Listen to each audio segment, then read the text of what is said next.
ಶ್ರೀ ಶಾರದಾದೇವಿ ಜೀವನಗಂಗಾ ತಾಯ ರೂಪದಿ ಗುರುಕರುಣೆ ಮುಂದುವರಿದ ಭಾಗ. ಶ್ರೀ ಮಾತೆಯಿಂದ ಮಂತ್ರದೀಕ್ಷೆ ಪಡೆದ ಮೇಲೆ ನರೇಶ ಚಂದ್ರ ಚಕ್ರವರ್ತಿ ಎಂಬ ಭಕ್ತ, ಅಮ್ಮ, ನಾನು ಇನ್ನು ಮೇಲೆ ಸಂಪೂರ್ಣ ಸಸ್ಯಹಾರಿಯಾಗಬೇಕು ಎಂದು ನೀವು ಹೇಳುತ್ತೀರಾ ಎಂದು ಕೇಳಿದ. ಬಂಗಾಳದಲ್ಲಿ ಮತ್ಸ್ಯಾಹಾರ ತೀರಾ ಸಾಮಾನ್ಯ. ಕೆಲವೇ ಮಡಿವಂತ ಕುಲಗಳನ್ನು ಬಿಟ್ಟರೆ ಬ್ರಾಹ್ಮಣ ಮನೆತನಗಳಲ್ಲೂ ಮೀನು ತಿನ್ನುವ ಅಭ್ಯಾಸವಿರುತ್ತದೆ. ಹೀಗೆ ರೂಢಿಯಾಗಿ ಬಂದ ಅಭ್ಯಾಸವನ್ನು ಬಿಡಬೇಕೆಂದರೆ ಬಹಳಷ್ಟು ಜನರಿಗೆ ಅದೊಂದು ಅತಿ ಕಷ್ಟದ ಸಂಗತಿ. ಇದನ್ನರಿತಿದ್ದ ಶ್ರೀಮಾತೆಯವರು ತಾವು ಸ್ವತಃ ಸಸ್ಯಹಾರಿಗಳಾಗಿದ್ದರು ಮತ್ತು ಮತ್ಸ್ಯಾಹಾರವು ರಜೋಗುಣ ವೃದ್ಧಿಗೆ ಕಾರಣವಾದೀತು ಎಂದು ತಿಳಿದಿದ್ದರೂ ತಮ್ಮ ಶಿಷ್ಯರನ್ನು ಸಸ್ಯಹಾರಿಗಳಾಗುವಂತೆ ಒತ್ತಾಯಪಡಿಸುತ್ತಿರಲಿಲ್ಲ. ಆದ್ದರಿಂದ ಈಗ ನರೇಶಚಂದ್ರ ತಾನು ಶಾಖಾಹಾರಿಯಾಗಲೇಬೇಕೇ ಎಂದಾಗ ಅವರು, ಹಾಗೇನಿಲ್ಲಪ್ಪ, ನೀನೀಗ ಏನು ತಿನ್ನುತ್ತಿದ್ದೀಯೋ ಅದನ್ನೇ ತಿನ್ನಬಹುದು, ಉಳಿದುದನ್ನು ನಾನು ನೋಡಿಕೊಳ್ಳುತ್ತೇನೆ ಎಂದು ಆಶ್ವಾಸನೆ ಇತ್ತರು. ಶ್ರೀಮಾತೆಯವರು ಇಷ್ಟು ವಿನಾಯಿತಿ ಕೊಟ್ಟದ್ದಕ್ಕಾಗಿ ನರೇಶಚಂದ್ರನಿಗೆ ಬಹಳ ಸಂತೋಷವಾಯಿತು ಎಂಬುದು ಸ್ವಯಂ ವಿದಿತ. ಆದರೆ ಅವನ ಮನಸ್ಸಿಗೆ ಇನ್ನೇನೋ ಹೊಳೆಯಿತು. ನೋಡೋಣ ಇನ್ನೆಷ್ಟು ವಿನಾಯಿತಿ ಗಿಟ್ಟಿಸಿಕೊಳ್ಳಲು ಸಾಧ್ಯ ಅಂತ ಎಂದು ಲೆಕ್ಕ ಹಾಕಿದನೆಂದು ಕಾಣುತ್ತದೆ. ಕೇಳಿದ, ಅಮ್ಮ, ಒಂದು ವೇಳೆ ನನ್ನಿಂದ ಈ ಮಂತ್ರವನ್ನು ಸಾಕಷ್ಟು ಜಪಿಸಲು ಸಾಧ್ಯವಾಗದೇ ಹೋದರೆ ಇದಕ್ಕೆ ಶ್ರೀಮಾತೆ ಏನು ಹೇಳಬೇಕೀಗ? ಹೋಗಲಿ ಬಿಡಪ್ಪ, ನೀನೇನೂ ಮಾಡಬೇಕಾಗಿಲ್ಲ, ನಿನ್ನ ಪರವಾಗಿ ನಾನೇ ಮಾಡುತ್ತೇನೆ ಎನ್ನಬೇಕೇ? ಬಹುಶಃ ಆತನ ಅಭಿಪ್ರಾಯ ಅದೇ ಇದ್ದಿರಬಹುದು. ಆದರೆ ಶ್ರೀಮಾತೆ ದೃಢ ಸ್ವರದಲ್ಲಿ ಮಾರ್ನುಡಿದರು. ಇದೆಂಥ ಮಾತು ನಿನ್ನದು? ಇಷ್ಟು ಮಂತ್ರ ಜಪ ಮಾಡದೆ ಇನ್ನೇನು ಮಾಡಿಯೇ ನೀನು? ನೀನು ಜಪ ಮಾಡದೇ ಇದ್ದರೆ ನಿನಗೇ ನಷ್ಟ, ನನಗದರಿಂದ ಏನೂ ನಷ್ಟವಿಲ್ಲ. ಇನ್ನೊಂದು ಸಂದರ್ಭದಲ್ಲಿ ಅವರು ಮತ್ತೊಬ್ಬ ಭಕ್ತನಿಗೆ, ಜಪ ಧ್ಯಾನ ಮಾಡದಿದ್ದರೆ ಹೇಗಪ್ಪ, ಅವನ್ನೆಲ್ಲ ಮಾಡಲೇಬೇಕು ಎಂದರು. ಆಗ ಭಕ್ತ, ಅಮ್ಮ, ನಾನು ಎಷ್ಟೋ ಸಲ ಜಪ ಮಾಡಿ ನೋಡಿದೆ, ಆದರೆ ನನ್ನ ಮನಸ್ಸಿನ ಮಲಿನತೆ ಮಾತ್ರ ಹೋಗಲೇ ಇಲ್ಲವಲ್ಲ ಎಂದು ದೂರಿದ. ಆಗಲೂ ಅವರು ಹೀಗೆಯೇ ಉತ್ತರಿಸಿದರು. ಜಪವನ್ನು ಸರಿಯಾಗಿ ಅಭ್ಯಾಸ ಮಾಡಿದರೆ ಮಲಿನತೆ ಖಂಡಿತ ಹೋಗುತ್ತದೆ. ಜಪ ಮಾಡದೇ ಇದ್ದರೆ ಹೇಗಾದೀತು? ಒಮ್ಮೆ ಮಂತ್ರದೀಕ್ಷೆಯ ಸಂಬಂಧವಾಗಿ ಇನ್ನೊಬ್ಬ ಭಕ್ತ ಕೇಳಿದ, ಈ ಮಂತ್ರದೀಕ್ಷೆಯನ್ನು ತೆಗೆದುಕೊಂಡೇ ಸಾಧನೆ ಮಾಡಬೇಕಾದ ಅಗತ್ಯವೇನಿದೆ? ಅದರ ಬದಲು ಉದಾಹರಣೆಗೆ ತಾಯಿ ಕಾಳಿ ತಾಯಿ ಕಾಳಿ ಅಂತಷ್ಟೇ ಹೇಳುತ್ತಿದ್ದರೆ ಸಾಲದೆ ಎಂದು. ಅದಕ್ಕೆ ಶ್ರೀಮಾತೆಯವರು, ಮಂತ್ರದಿಂದ ಶರೀರ ಶುದ್ಧವಾಗುತ್ತದೆ, ಭಗವನ್ನಾಮ ಜಪದಿಂದ ಮನುಷ್ಯ ಪವಿತ್ರನಾಗುತ್ತಾನೆ, ಪುನೀತನಾಗುತ್ತಾನೆ. ಈ ಮಂತ್ರದಿಂದ ಇನ್ನೇನಾಗದೇ ಹೋದರೂ ಕೊನೆಗೆ ಶರೀರವಂತೂ ಪರಿಶುದ್ಧವಾಗಿಯೇ ಆಗುತ್ತದೆ ಎಂದು ಉತ್ತರಿಸಿದರು. ಇನ್ನೊಂದು ಸಲ ಒಬ್ಬ ಶಿಷ್ಯ ಸಾಂದರ್ಭಿಕವಾಗಿ ಆಲದ ಮರದ ಬೀಜವೊಂದನ್ನು ತೋರಿಸುತ್ತಾ, ಅಮ್ಮ, ಈ ಬೀಜ ಅದೆಷ್ಟು ಚಿಕ್ಕದು, ಆದರೂ ಇದರೊಳಗಿಂದ ಎಂಥ ದೊಡ್ಡ ವಟವೃಕ್ಷ ಮೂಡಿ ಬರುತ್ತದೆ ಎಂದು ಉದ್ಗಾರ ಮಾಡಿದ. ಆಗ ಶ್ರೀಮಾತೆ ಸಹಜವಾಗಿ ನುಡಿದರು, ಯಾಕಾಗಬಾರದು? ಉದಾಹರಣೆಗೆ ಭಗವನ್ನಾಮರೂಪವಾದ ಮಂತ್ರವನ್ನೇ ನೋಡು, ಎಷ್ಟು ಚಿಕ್ಕದು, ಆದರೆ ಅದರ ಮೂಲಕ ಕಾಲಕ್ರಮದಲ್ಲಿ ಎಷ್ಟೊಂದು ದಿವ್ಯ ಭಾವ, ಭಕ್ತಿ, ಪ್ರೇಮಗಳೆಲ್ಲ ಉದಿಸುತ್ತವೆ ಎಂದು.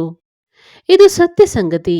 ಆ ಅತಿ ಚಿಕ್ಕ ಬೀಜದಲ್ಲಿ ಮಹತ್ತಾದ ಆಲದ ಮರ ಹೇಗೆ ಅಡಗಿದೆಯೋ ಹಾಗೆಯೇ ಅತಿ ಚಿಕ್ಕದಾದ ಬೀಜ ಮಂತ್ರದಲ್ಲಿ ಅನಂತವಾದ ಭಗವಂತನೇ ಅಡಗಿದ್ದಾನೆ.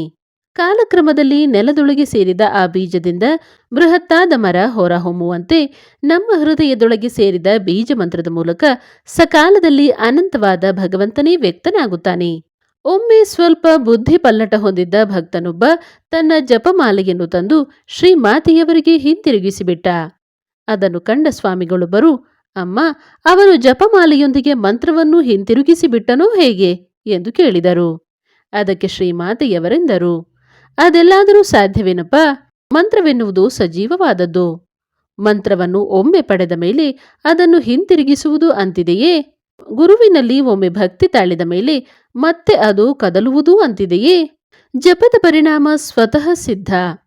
ಅದರ ಸತ್ಪರಿಣಾಮದ ಕುರಿತಾಗಿ ಶ್ರೀಮಾತೆಯವರು ಹೇಳುತ್ತಾರೆ, ಜಪದ ಮೂಲಕ, ತಪದ ಮೂಲಕ ಕರ್ಮಪಾಶ ಕತ್ತರಿಸಿ ಬಿದ್ದು ಹೋಗುತ್ತದೆ. ಆದರೆ ಭಕ್ತಿ ಪ್ರೇಮಗಳಿಲ್ಲದೆ ಭಗವಂತನ ಸಾಕ್ಷಾತ್ಕಾರವಾಗಲಾರದು. ಜಪ ತಪಗಳು ಏಕೆ ಗೊತ್ತೇ? ಅವುಗಳ ಮೂಲಕ ಇಂದ್ರಿಯಗಳ ಕಾಟದಿಂದ ತಪ್ಪಿಸಿಕೊಳ್ಳಬಹುದು ಎಂದು. ಮತ್ತೊಂದು ಸಂದರ್ಭದಲ್ಲಿ ಅವರೆನ್ನುತ್ತಾರೆ, ಜಪ ಧ್ಯಾನಗಳನ್ನು ಸೋಮಾರಿತನ ಬಿಟ್ಟು ನಿಯುಕ್ತ ಕಾಲದಲ್ಲಿ ಮಾಡಿಕೊಂಡು ಬರಬೇಕು.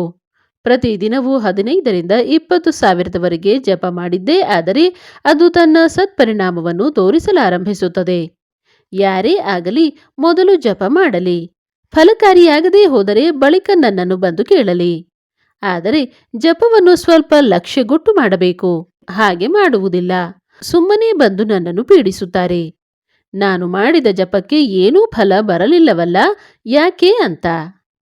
ಜಪಧ್ಯಾನಗಳು ಫಲಕಾರಿಯಾಗಬೇಕಾದರೆ ಇನ್ನೂ ಏನೇನು ಮಾಡಬೇಕು ಎಂಬುದರ ಕುರಿತಾಗಿ ಶ್ರೀಮಾತೆ ಕೆಲವು ಸಲಹೆಗಳನ್ನು ಕೊಡುತ್ತಾರೆ. ಕರ್ತವ್ಯ ಕರ್ಮಗಳನ್ನು ಮಾಡಲೇಬೇಕು. ಕೆಲಸ ಮಾಡುತ್ತಿದ್ದರೆ ಮನಸ್ಸು ಹರಿದಾಡುವುದು ತಪ್ಪುತ್ತದೆ. ಆದರೆ ಇದರೊಂದಿಗೆ ಜಪ ಧ್ಯಾನ ಪ್ರಾರ್ಥನೆಗಳು ಅತ್ಯಂತ ಅವಶ್ಯಕ. ಕನಿಷ್ಠ ಪಕ್ಷ ಪ್ರತಿದಿನ ಬೆಳಗ್ಗೆ ಸಾಯಂಕಾಲ ಜಪ ಧ್ಯಾನಕ್ಕೆ ಕುಳಿತುಕೊಳ್ಳಲೇಬೇಕು. ಇವು ದೋಣಿಗೆ ಚುಕ್ಕಾಣಿಯಂತೆ.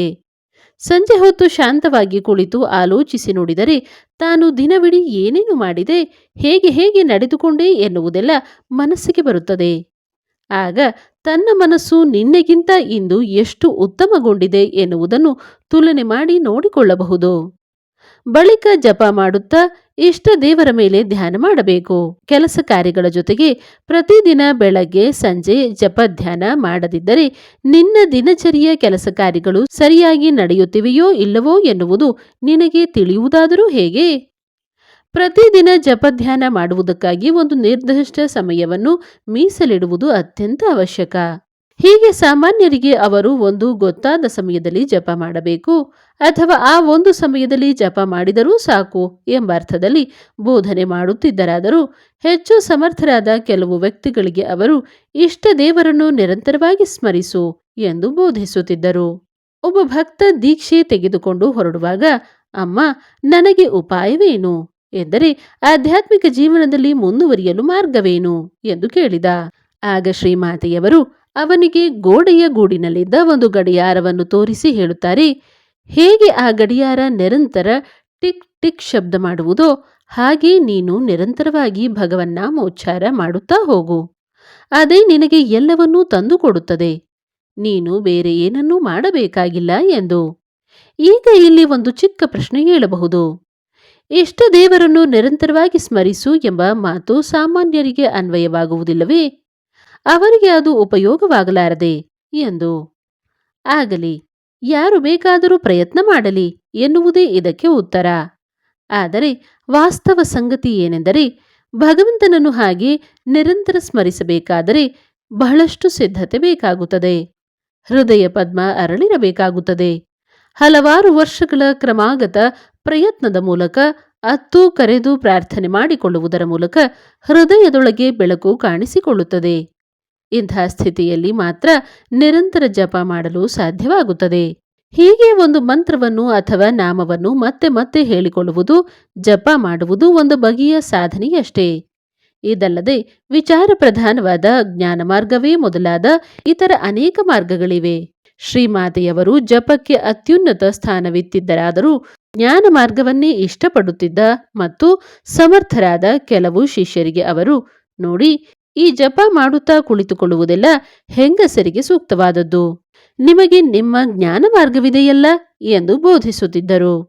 ಆದರೆ ಈಗ ತಾನೇ ಹೇಳಿದಂತೆ ಅವರು ತಮ್ಮ ಜ್ಞಾನಿ ಶಿಷ್ಯರಿಗೆ ಹಾಗೆ ಬೋಧಿಸುತ್ತಿದ್ದರೂ ಅವರು ಪ್ರಾಮುಖ್ಯ ಕೊಡುತ್ತಿದ್ದುದು ಜಪಕ್ಕೆ. ಅವರೇ ಸ್ವತಃ ಇತರರ ಕಲ್ಯಾಣಕ್ಕಾಗಿ ನಿರಂತರ ಜಪ ಮಾಡುತ್ತಿದ್ದರೆಂಬುದನ್ನು ನಾವು ಗಮನಿಸಿದ್ದೇವೆ. ಆದರೆ ಎಷ್ಟೋ ಜನರ ಜಪ ಹೇಗೆಂದರೆ ಕೈಯಲ್ಲಿ ಮಾಲೆ ತಿರುಗುತ್ತಿರುತ್ತದೆ, ಮನಸ್ಸು ಬೀದಿ ತಿರುಗುತ್ತಿರುತ್ತದೆ ಎಂಬಂತೆ. ಈ ಬಗೆಯ ಜಪದಿಂದ ಏನೂ ಪ್ರಯೋಜನವಿಲ್ಲ. ಭಕ್ತಿಯೇ ಸಾರವಾದದ್ದು ಎಂದು ಶ್ರೀಮಾತೆ ಎಚ್ಚರಿಸುತ್ತಿದ್ದರು. ಒಮ್ಮೆ ಭಕ್ತರನ್ನು ಉದ್ದೇಶಿಸಿ ಅವರೆನ್ನುತ್ತಾರೆ, ನೀವು ಹೇಳಿಕೊಳ್ಳಬಹುದು, ನಾನು ಇಷ್ಟು ಜಪ ಮಾಡಿದೆ, ಇಷ್ಟು ಸೇವಾ ಕಾರ್ಯ ಮಾಡಿದೆ ಅಂತ. ಆದರೆ ಅವುಗಳಿಂದೆಲ್ಲ ಏನೂ ಆಗುವುದಿಲ್ಲ. ಮಹಾಮಾಯೆ ದಾರಿ ಮಾಡಿಕೊಡದಿದ್ದರೆ ಏನನ್ನೂ ಪಡೆಯುವುದಕ್ಕಾಗುವುದಿಲ್ಲ. ಆದ್ದರಿಂದ ಶರಣಾಗು, ಸುಮ್ಮನೆ ಶರಣಾಗು, ಅದೊಂದೇ ಸಾಕು.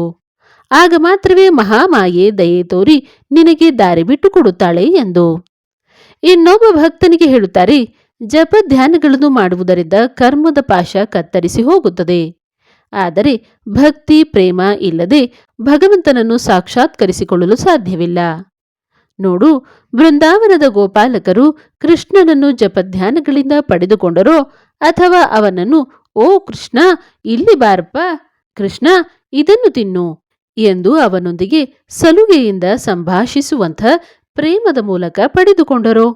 ಇಲ್ಲಿ ನಾವು ಆಧ್ಯಾತ್ಮಿಕ ಜೀವನದ ಅತಿ ದೊಡ್ಡ ರಹಸ್ಯವೊಂದನ್ನು ಕಾಣುತ್ತಿದ್ದೇವೆ. ಏನದು? ಕೇವಲ ಜಪ ಧ್ಯಾನಗಳಿಂದಲೇ ಬೇಕಾದರೆ ಕರ್ಮ ಬಂಧನದಿಂದ ಕಳಚಿಕೊಳ್ಳಬಹುದು, ಹೃದಯ ಶುದ್ಧಿ ಮಾಡಿಕೊಳ್ಳಬಹುದು ಅಷ್ಟೇ. ಆದರೆ ಭಗವಂತನ ಸಾಕ್ಷಾತ್ಕಾರ ಬೇಕೋ? ಹಾಗಾದರೆ ಭಕ್ತಿ ಪ್ರೇಮವನ್ನು ಬೆಳೆಸಿಕೊಳ್ಳಬೇಕು. ಈಗ ನಮಗನ್ನಿಸಬಹುದು, ಜಪವನ್ನಾದರೂ ಮಾಡಬಹುದು, ತಪವನ್ನಾದರೂ ಮಾಡಬಹುದು, ಆದರೆ ಈ ಭಕ್ತಿಗೆ ಎಲ್ಲಿಗೆ ಹೋಗೋಣ, ಈ ಪ್ರೇಮವನ್ನು ಎಲ್ಲಿಂದ ತರೋಣ ಎಂದು. ಆದರೆ ಈ ಪ್ರೇಮವನ್ನು ನಾವು ಇನ್ನೆಲ್ಲಿಂದಲೂ ತರಬೇಕಾಗಿಲ್ಲ, ಅದು ನಮ್ಮೊಳಗೇ ಇದೆ. ಆದರೀಗ ಅದು ಹರಿದು ಹಂಚಿ ಹೋಗಿದೆ ಅಷ್ಟೇ. ಅದನ್ನು ಒಟ್ಟುಗೂಡಿಸಿ ದೇವರ ಕಡೆಗೆ ಹರಿಸಿದರಾಯಿತು. ಈ ಪ್ರೇಮ ನಮ್ಮೊಳಗೇ ಇದೆ ಎನ್ನುವುದಾದರೆ ಅದೇಕೆ ನಮ್ಮ ಅನುಭವಕ್ಕೆ ಬರುವುದಿಲ್ಲ? ಅದೀಗ ಎಲ್ಲಿಗೆ ಹೋಗಿದೆ ಎಂಬ ಪ್ರಶ್ನೆ ಏಳಬಹುದು. ನಮ್ಮ ಮನಸ್ಸನ್ನು ನಾವೇ ಒಳಹೊಕ್ಕು ನೋಡಿದ್ದೇ ಆದರೆ ನಮ್ಮ ಮನಸ್ಸಿನ ಒಲವು ನೂರಾರು ವಿಷಯ ವಸ್ತುಗಳಲ್ಲಿ, ನೂರಾರು ಭೋಗ ಸಾಮಗ್ರಿಗಳಲ್ಲಿ ಹರಿದು ಹಂಚಿ ಹೋಗಿರುವುದನ್ನು ನಾವೇ ಕಂಡುಕೊಳ್ಳಬಹುದು. ಹೀಗೆ ಹರಿಹಂಚಿ ಹೋಗಿರುವ ಪ್ರೇಮವನ್ನು ಒಂದುಗೂಡಿಸುವುದಕ್ಕೋಸ್ಕರವೇ ಜಪ ತಪ. ಜಪ ತಪದಿಂದ ಏಕಾಗ್ರಗೊಂಡ ಮನಸ್ಸಿನ ಸಮಸ್ತ ಪ್ರೇಮವನ್ನು ಭಗವಂತನ ಕಡೆಗೆ ಹರಿಸಿದರಾಯಿತು. ಆದ್ದರಿಂದ ಮನಸ್ಸಿನಲ್ಲಿ ಭಕ್ತಿ ಪ್ರೇಮ, ಪ್ರೇಮಪೂರ್ಣ ಶರಣಾಗತಿ ಒಡಮೂಡುವವರೆಗೆ ಜಪ ತಪ ಧ್ಯಾನಾದಿ ಸಾಧನೆಗಳನ್ನು ಕಡೆಗಣಿಸುವಂತಿಲ್ಲ. ಈ ವಿಧದ ಆಧ್ಯಾತ್ಮಿಕ ಸಾಧನೆಗಳ ಅವಶ್ಯಕತೆ ಇದ್ದೇ ಇರುತ್ತದೆ.